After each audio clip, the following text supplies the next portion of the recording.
আমার নাম ইঞ্জিনিয়ার মোহাম্মদ জুয়েল খান। আমি জাতীয়তাবাদী মুক্তিযুদ্ধের প্রজন্ম কেন্দ্রীয় কমিটির সহ সাংগঠনিক সম্পাদক, বরিশালের বিভাগীয় দায়িত্বে আছি। জাতীয়তাবাদী মুক্তিযুদ্ধের প্রজন্মের পক্ষ থেকে আজকে সবাই বরিশাল বিভাগের নেতৃবৃন্দ, সহযোদ্ধারা খুবই আনন্দিত। দীর্ঘ 17 বছর এই ফ্যাসিস্টের আন্দোলনে আমাদের অনেক নেতাকর্মী গুম খুনের মাধ্যমে এই একটা নির্দলীয় নির্বাচন, একটা সুন্দর একটা নির্বাচনের মাধ্যমে বাংলাদেশ জাতীয়তাবাদী দল ক্ষমতা গ্রহণ করছে। আমাদের প্রাণপ্রিয় প্রধানমন্ত্রী জনাব তারেক রহমান প্রধানমন্ত্রী হিসাবে সে তার চেয়ারে বসছে, সে আজকে প্রধানমন্ত্রী হিসাবে বরিশালে আসবে। এজন্য আমরা চাই আমাদের যে 6 লেন, আমাদের যে আকাঙ্ক্ষিত রাস্তা, আমাদের 6 লেন রাস্তা বরিশালবাসী তার কাছে আমাদের প্রাণের দাবি। আর কোনো দাবি নেই আমাদের। 6 লেন রাস্তা বাস্তবায়ন হলে আমাদের ইনশাআল্লাহ আমাদের সব দাবি পূরণ হয়ে যাবে, আমাদের মনের কষ্ট সব দূর হয়ে যাবে। আর হলো জাতীয়তাবাদী মুক্তিযুদ্ধের দল, আপনারা জানেন যে একটা ব্যতিক্রমধর্মী সংগঠন।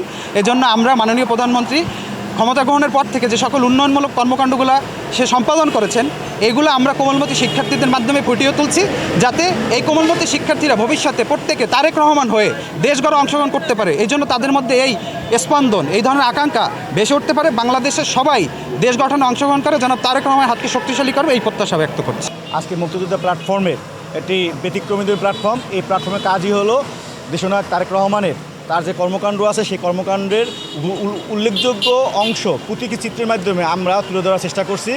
এবং এর পাশাপাশি আমাদের শিক্ষার্থীদের মাঝে জিয়াউর রহমান, খালেদা জিয়া এবং বিএনপির এই যে মূল আদর্শ চেতনা উজ্জীবিত করার জন্য তাদেরকে প্রতীকী চিত্রের মাধ্যমে আমরা দেখানোর চেষ্টা করছি।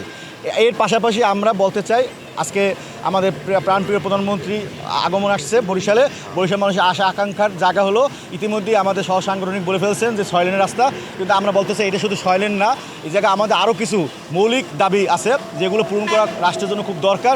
অর্থনৈতিক উন্নয়নে এটা ভূমিকা রাখবে। যেমন গ্যাসের একটা সমস্যা আমাদের আছে, এই জায়গায় ভোলা সেতুর একটা বিষয় আছে, সেই জায়গায় মেডিকেল কলেজের প্রস্তাবনা আছে, কুয়াকাটা পর্যন্ত এই মানে রাস্তা রেল লাইনের ব্যবস্থাপনা আছে। এই সমস্ত এই যে উল্লেখযোগ্য যে কর্মকাণ্ড আছে, এগুলো যদি আজকে যদি তারেক রহমান এটা যদি শুনে আমাদের ডিক্লারেশন দিয়ে যায়, এইটি হবে আজকের দিনে সবচেয়ে সফল এবং চমকপ্রদ বাক্য।